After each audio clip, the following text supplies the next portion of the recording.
Hi, it's Pastor Jeff Elliott, and this is our Bible study for this week. We are in the Gospel of John still. We're looking at John chapters 12 and 13. Uh, Jesus, often when he's asked to work miracles in the book of signs, the uh, first framework upon which the Gospel of John is built, he'll say often, "My hour is not yet come." As his mother asked him to turn the water into wine at the wedding, his first miracle, the wedding at Cana in Galilee, for example. And Jesus says, my hour is not yet come, my time is not yet come. So what is this time that Jesus is looking forward to? The time that will come, that will signal now. It's time for Jesus to do the thing he has come to do, which of course is to die on the cross for the salvation of the world. He gives us that back in John 3, what Luther called the gospel in a nutshell. 3:16, God so loved the world that he gave his only begotten Son, that whoever believes in him should not perish but have everlasting life. For God sent not his Son into the world to condemn the world, but the world through him might be saved. So that's why he's come. But what is this time? What is this hour that he's talking about? And we do get that when we move away from the raising of Lazarus from the dead, that last of the miracles of the book of signs. And we have 6 days before the Passover, Jesus comes to Bethany, where Lazarus was, whom Jesus had raised from the dead. So he's in Bethany with his sisters, Martha and Mary. This is when Mary takes this pound of costly ointment, pure nard, anoints Jesus' feet, wipes them with her hair. Of course, it's not Mary in the other Gospels, but here it is. Judas, of course, famously in Jesus Christ Superstar in song form, but Judas says, the why has this money been wasted? This should have been sold and the money given to the poor. He's the treasurer. He wants to dip into the treasury. He's stealing from the treasury.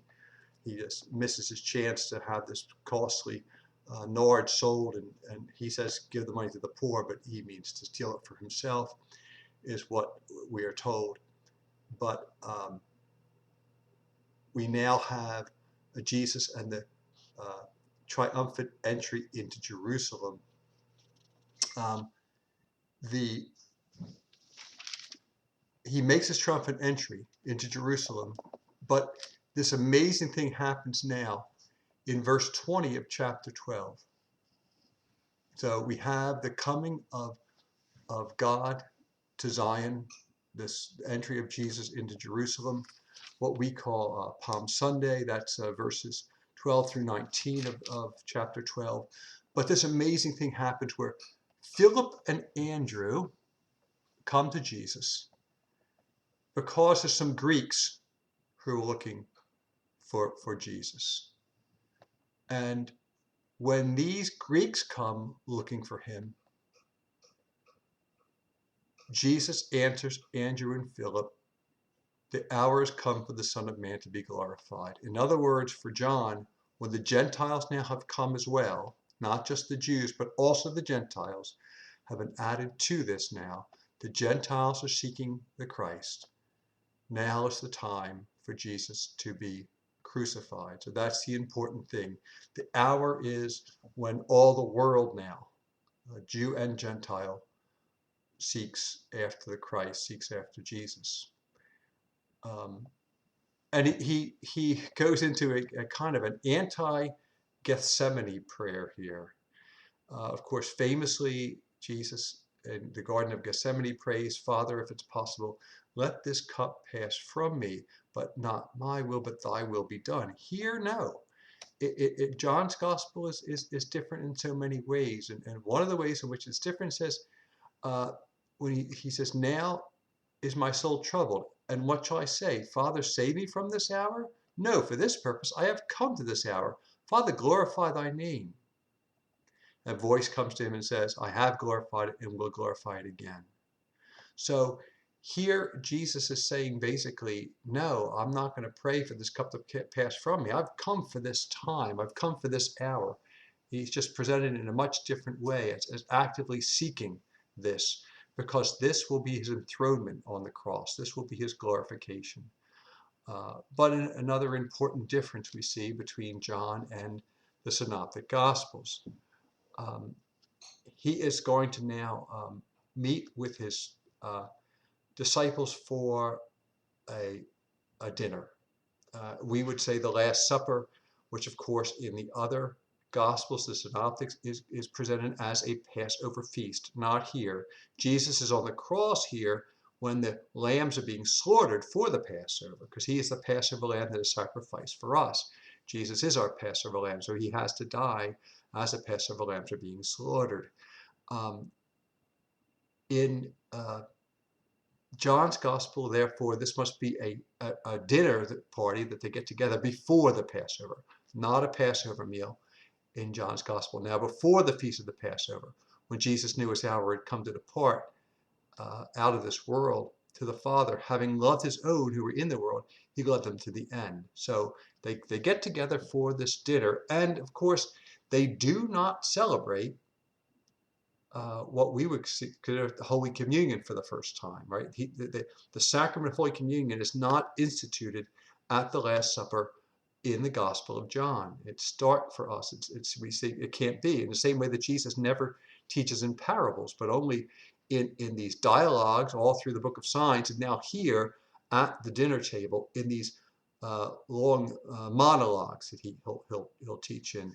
They call them the great discourses, but these long monologues that he's going to do when he teaches, though he does interact with characters, famously Peter now, in what John substitutes in for Holy Communion at the Last Supper. There's no, this is my body, this is my blood, when he gives the bread and the wine. No.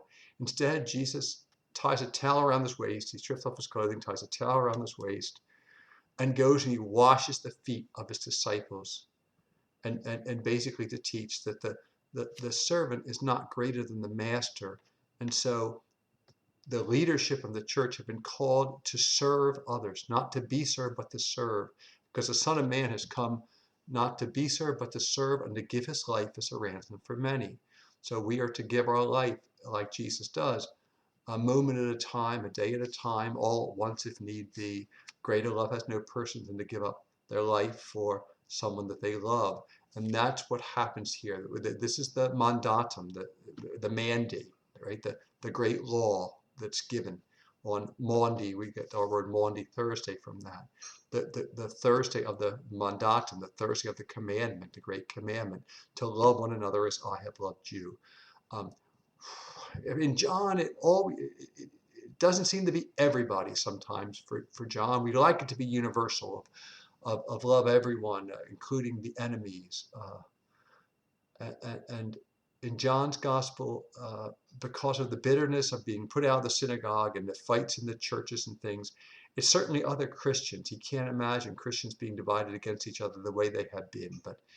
But ideally, we like to think that Jesus, of course, would have said, as he teaches in the Synoptic Gospels, to love your enemies, pray for those who persecute you. That's the authentic teaching of Jesus. That's what we must do, to realize we are one. We love them because they are an extension of ourselves. We recognize our oneness through God with all people. And so we love all others. And I think that that's in John too, certainly in the original, maybe not in the final edition of it, but that stands behind the rest. And certainly the author of 1 John writes that God is love. And that's the man who does the final edition of John's Gospel. So the great commandment to love one another as I have loved you. And we all can be part of that, but that involves this life of service that we see in this chapter as well.